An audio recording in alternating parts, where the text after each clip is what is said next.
Friends, welcome to Radhima kitchen. எல்லாரும் எப்படி இருக்கீங்க? இன்னைக்கு நம்ம பார்க்க போகிற ரெசிபி என்னன்னு பார்த்தோம்னா குக்கீஸ் ரெசிபிங்க. ஸ்பைசி மசாலா குக்கீஸ் பார்க்க போகிறோம். இந்த ஸ்பைசி குக்கீஸ்க்கு என்னென்ன தேவைன்னு பார்த்தோம்னா மைதா 1 கப் எடுத்து வச்சுக்கோங்க. அப்புறம் பட்டர் வந்து ஒரு 3 டேபிள் ஸ்பூனுக்கு தேவைப்படும். ரூம் டெம்பரேச்சரில் இருக்கணும். நீங்கள் பண்ணுறதுக்கு முன்னாடி ஒரு 1/2 hour வெளியே எடுத்து வச்சுருங்க. அண்ட் சுகர் வந்து பார்த்தீங்கன்னா 2 டேபிள் ஸ்பூனுக்கு தேவைப்படும். பேக்கிங் பவுடர் 1 bar 2 டீஸ்பூன் தேவைப்படும். அண்ட் சால்ட் வந்து பார்த்தீங்கன்னா 1 டீஸ்பூன். ஆனால் நீங்கள் பட்டர் வந்து அன்சால்ட்டடாக இருந்துச்சுன்னா 1.5 டீஸ்பூன் எடுத்துக்கோங்க. சால்ட்டடாக இருந்துச்சுன்னா 1 டீஸ்பூன் போதுமானது. அண்ட் தயிர் வந்து பார்த்தீங்கன்னா 1 டேபிள் ஸ்பூனுக்கு தேவைப்படும். இதுக்கு வந்து ஸ்பைசினஸ்க்கு வந்து பச்சை மிளகாய் சேர்க்க போகிறோம்.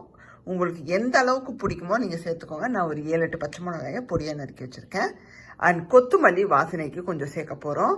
அப்புறம் பெப்பரை கொஞ்சம் சேர்க்க போகிறோம். ஸோ ஒரு டீஸ்பூனுக்கு நான் பெப்பர் எடுத்து வச்சுருக்கேன். அண்டு 1 டீஸ்பூனுக்கு சீரகம் எடுத்து வச்சுருக்கேன் வாசனைக்கு. அண்டு சில்லி பவுடர் வந்து பார்த்தீங்கன்னா ஒரு 1/4 டீஸ்பூன் எடுத்து வச்சுருக்கேன். ஸோ இதை வச்சு தான் நம்ம ஸ்பைசி மசாலா குக்கீஸ் பண்ண போகிறோம். வாங்க ரெசிபிக்கு போயிடலாம். முதல் ஸ்டெப் என்னன்னு பார்த்தீங்கன்னா மைதா, பேக்கிங் பவுடர், சால்ட்டையும் ஜல்லிச்சு எடுத்துக்கிறோம். ஒரு மிக்சிங் பவுலில் இந்த மாதிரி ஒரு ஜல்லிக்கிற கரண்டி வச்சுக்கோங்க. இது கூட மைதாவை சேர்த்துருங்க, சால்ட்டை சேர்த்துருங்க, பேக்கிங் பவுடரையும் சேர்த்துருங்க. சேர்த்துட்டு நல்லா இப்படி ஜல்லிச்சு வச்சுக்கோங்க. இன்க்ரீடியன்ஸ்க்கு என்ன பண்ணணும்னா ஃபர்ஸ்ட் பட்டரையும் சுகரையும் நல்லா வந்து க்ரீமி கன்சிஸ்டன்சிக்கு நம்ம பீட் பண்ணி வச்சுக்கணுங்க. இந்த மாதிரி ஒரு எக் பீட்டர் மாதிரி இது இருந்தாலே போதும். நீங்கள் ஹேண்ட் மிக்சருக்கெல்லாம் போவேன்னு அவசியம் இல்லை. ஏன்னா இந்த பேட்டரை வந்து நம்ம சப்பாத்தி டோ மாதிரி சாஃப்டாக பிசைஞ்சு எடுக்க போகிறோம். அதனால தான் சொல்ல வரேன். இந்த மாதிரி பட்டரை உள்ளே போட்டு முதல்ல அதை வந்து நல்லா வந்து நம்ம பட்டரை வந்து நல்லா வந்து நம்ம க்ரீமியாக கொண்டு வந்துடலாம். ஃபஸ்ட்டு பார்த்தீங்கன்னா பட்டரை நல்லா உடச்சி விட்டாச்சுங்க. இந்த மாதிரி நம்ம பட்டரை மசிச்சுக்கிட்டு அதுக்கப்புறமா சுகரை போட்டு நல்லா க்ரீமியாக அடிச்சுக்கணும். இப்போ வந்து நம்ம சுகரை உள்ளே சேர்த்துடலாம். என்னோடது கொஞ்சம் ஒட்டிடுச்சு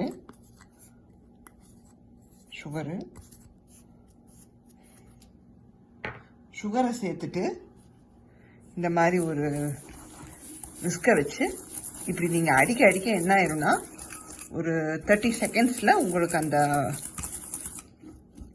அந்த பட்டரும் சுகரும் நல்லா வந்து உங்களுக்கு க்ரீமியாக மாறுற அளவுக்கு நான் அடித்து கொண்டு வந்துடுறேன். இதில் வந்து நம்ம தயிர் சேர்த்துக்கணும். மற்ற ஒரு வெட் இன்க்ரீடியன்ஸ் நம்ம சாப் பண்ணி வச்சது நம்மளுடைய அந்த எல்லா விஷயத்தையும் உள்ளே சேர்த்துருங்க.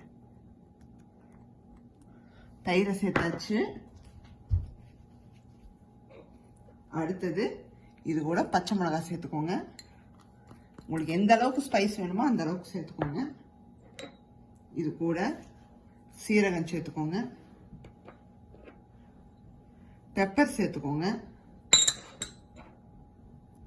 மிளகாத்தூள் சேர்த்துக்கோங்க. அண்ட் இது கூட கொத்தமல்லி சேர்த்துக்கோங்க. சேர்த்துட்டு இது எல்லாத்தையும் லைட்டாக கலந்து விட்டுக்கலாங்க. இப்போ வந்து பார்த்தீங்கன்னா மைதாவை சேர்க்கும் போது அந்த நம்ம ஜல்லிச்சு வச்ச மைதாவை சேர்க்கும் போது மெல்லமாக கொஞ்சம் கொஞ்சமாக சேர்த்து கிளறணுங்க. மொத்தமாக சேர்த்துடக்கூடாது. இப்போ பாதியாக சேர்த்துட்டு கலந்துக்கணும். இப்போ நான் கொஞ்சம் சேர்த்துருக்கேன். இதை மாவோட நல்லா கம்பைன் பண்ணி விட்ருங்க. பார்த்தீங்கன்னா மைதாவை ஃபுல்லாக சேர்த்தாச்சுங்க. சேர்த்துட்டு அந்த நம்ம போட்ட அந்த பச்சை மிளகா, தயிர் எல்லாம் இருந்துச்சு பார்த்தீங்களா, அந்த ஒரு மிக்சர் வந்து மைதாவில் ஃபுல்லாக கோட் ஆகிருக்கணும். இந்த மாதிரி ஃபுல்லாக வந்து அந்த கரண்டியால் ஸ்பாக்சுலாவால் கம்பைன் பண்ணிவிட்டு அதுக்கப்புறமா நீங்கள் கையை வச்சு சப்பாத்தி மாவு பதத்துக்கு அப்படியே நீங்கள் பிசைஞ்சு கொண்டு வந்துடணும். இதுக்கு இடையில் வந்து என்ன பண்ணுங்கள், அந்த மைதா போட்டு நம்ம கலக்கிற சமயத்தில் ஓவனை வந்து ப்ரீ ஹீட் பண்ணி வச்சுக்கோங்க ஒரு 350 degreesக்கு. இப்போ பார்த்தீங்கன்னா என்னோட டோ வந்து ஆல்மோஸ்ட் ரெடி ஆயிடுச்சுங்க. இந்த மாதிரி ரொம்பவும் போட்டு ப்ரெஷர் கொடுக்கக்கூடாது. ஏன்னா இது வந்து இந்த குக்கீஸ் வந்து கொஞ்சம் சாஃப்டாகவும் கிறிஸ்பியாகவும் வரணும் இல்லையா, அதனால. இப்போ என்ன பண்ணலான்னா இந்த மாதிரி பிசைஞ்சதுக்கப்புறமா நம்ம அந்த பீசஸாக நம்ம போடுறதுக்கு முன்னாடி ஒரு வாட்டி மாவை டேஸ்ட் பார்த்துக்கோங்க. உங்களுக்கு ஸ்பைசஸ் ஆகட்டும் சால்ட் ஆகட்டும் கரெக்டாக இருக்கான்னு பத்தலைன்னா ஆட் பண்ணிக்கோங்க. நம்மளுடைய மாவை வந்து இந்த மாதிரி நீங்கள் பிசைஞ்சுக்கணும், இந்த மாதிரி ரோல் பண்ணிக்கணுங்க. அப்போ தான் வந்து நம்ம ஒரே மாதிரியான ஷேப்பில் போட முடியும். ஸோ கிராக் அங்கங்கே வந்தாலே நல்லா நம்ம பேட்டர் நல்லா இருக்குன்னு அர்த்தம். இதை வந்து ஒரு எல்லாமே ஈவன் திக்னஸ்க்கு இப்படி ரோல் பண்ணிட்டு இப்படி போர்ஷனாக வந்து நம்ம கட் பண்ணிக்க போகிறோம். வந்து பார்த்தீங்கன்னா கட் பண்ணிட்டு தட் மீன்ஸ் இந்த மாதிரி ரோல் பண்ணிட்டு ஈக்குவல் போர்ஷனாக ஒரு கத்தி வச்சு இப்படி கட் பண்ணிக்கோங்க. ரொம்ப ஈஸியாக தான் இருக்கும். இப்படி கட் பண்ணிட்டு இந்த போர்ஷன் இப்படி எடுத்துக்கோங்க. எடுத்து அதை வந்து இப்படி ரோல் பண்ணிட்டு ஜஸ்ட் ஒரு ப்ரெஸ் பண்ணால் போதுங்க. அதுக்கு மேலே பண்ண தேவையில்லை. ரொம்பவும் நம்ம இந்த மசால் வடை டைப்பில் ரொம்பவும் அழுத்திடக்கூடாது. லைட்டாக இப்படி லைட்டாக நமக்கு அந்த திக்னஸ் பார்த்தீங்கன்னா இந்த அளவுக்கு இருக்கணும். இதை வந்து நம்ம குக்கி ட்ரேயில் வச்சிடலாங்க.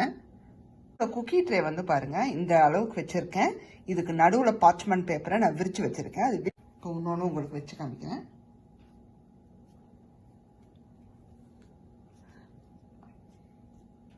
இங்கே தாங்க இதுக்கு தள்ளி இந்த இடத்துல வைக்கணும். ஸோ இந்த அளவுக்கு கேப் இருக்கணும். இப்போ எல்லாத்தையும் பண்ணிடலாம். எனக்கு 10 பீசஸ் வந்துருக்குங்க. இப்போ இன்னொன்று என்ன பண்ணோன்னா இந்த மாதிரி நம்ம திரட்டி வச்ச பிறகு ஃபோக்கால இன்பிட்வீன் நம்ம கீழே வரைக்கும் இப்படி குத்தி எடுத்துடணுங்க. ஒரு ஹோல்ஸ் போட்டு வச்சிடணும். அது ஹோல் பண்ணிட்டு பண்ணிடுங்க பிஸ்கட்ஸை. எதுக்காக இந்த ஹோல்ஸ் போடுறோம் அப்படின்னு பார்த்தீங்கன்னா உங்களுக்கு அந்த பிஸ்கட்ஸ் வந்து புஃப்னு அப்படியே வந்து ஒரு மாதிரி அந்த ஓவர்லார்ஜ் ஆகாமல் இருக்கிறதுக்கு ஃப்ளாட்டாகவே இருக்கிறதுக்கு அதுக்காண்டி தான் இந்த ப்ரொசீஜர் நம்ம பண்ணுறோம். ஸோ மிடில் 2 போட்டால் போதும். இது வந்து நீங்கள் பசங்களுக்கெல்லாம் கொடுக்குறீங்கன்னா கொஞ்சம் காரம் கம்மி பண்ணிட்டு கொடுத்துருங்க, ஒன்றும் பிரச்சனை இல்லை. இதுலேயே ஸ்பைசஸை குறைச்சிட்டு கொடுத்துருங்க. பச்சை மிளகாயை ரொம்ப விரும்பி சாப்பிடுவாங்க. எந்நேரமும் ஸ்வீட்டே சாப்பிட்றதுக்கு காரமும் நல்லாயிருக்கும். இப்போ என்னோட ஓவன் வந்து பார்த்தீங்கன்னா நல்லா 350 டிகிரிஸில் ப்ரீ ஹீட் ஆயிடுச்சு. இப்போ ஒரு 20 நிமிஷம் 15லேருந்து 20 நிமிஷத்துக்கு நம்ம வச்சு எடுத்துக்கலாம். ஏன்னா நம்ம குக்கீஸ் வந்து தரவா பேக் ஆகி வந்துடுச்சு. உங்களுக்கு எடுத்து காமிச்சுக்கிறேன். லைட்டாக இப்படி ஸ்டிக்காக செய்யும். ஆனால் எடுத்து பாருங்கள், பின்னாடி இந்த இதுலேயும் முன்னாடி இந்த மாதிரி அந்த பிஸ்கட் கலரில் நல்லா வந்து டோஸ்ட் ஆகி வந்திருக்கு. எல்லாமே அப்படி தான் எடுத்தீங்கன்னா உங்களுக்கு வந்துடும். ஆனால் ஒட்டவே ஒட்டாது, லைட்டாக இதாகிற மாதிரி தான் இருக்கும். அண்ட் எடுத்தீங்கன்னா சூப்பராக ரெடியாகி வந்திருக்கும். இதை வந்து ஒரு 1/2 ஹவர்லேருந்து 1 ஹவருக்கு டிஸ்டர்ப் பண்ணாமல் அப்படியே வச்சுருங்க. ரூம் டெம்பரேச்சருக்கு வரணும். ஸ்பைசி குக்கீஸை சர்வ் பண்ணியாச்சுங்க. அது மட்டும் இல்லாமல் நாங்கள் சாப்பிட்டும் பார்த்துட்டோம். நானாக வரும் இதோ கட் பண்ணி சாப்பிட்டும் பார்த்தாச்சு. சூப்பராக வந்திருக்குங்க. எக்ஸலண்ட்டாக வந்திருக்கு. நல்லா ஸ்பைசியாகவும் இருக்குது. கண்டிப்பாக இந்த வீடியோவை கிளியராக பார்த்துருப்பீங்க. அது மட்டும் இல்லாமல் இதில் உள்ள அந்த நம்ம போட்ட அந்த மெஷர்மெண்ட்ஸ் எல்லாமே வந்து நான் என்ன பண்ண போகிறேன் டிஸ்கிரிப்ஷனில் போடுறேன், பார்த்துக்கோங்க. எந்த இதுவும் இல்லை. அண்ட் இந்த வீடியோ பிடிச்சிருந்தா லைக் பண்ணிடுங்க. அண்ட் என்னோட சேனலை சப்ஸ்கிரைப் பண்ணாதவங்க ராதிமா கிச்சனை சப்ஸ்கிரைப் பண்ணிடுங்க. பண்ணாமல் இருந்தீங்கன்னா அது கூட பக்கத்தில் இருக்கிற பெல் ஐக்கானையும் கிளிக் பண்ணிடுங்க.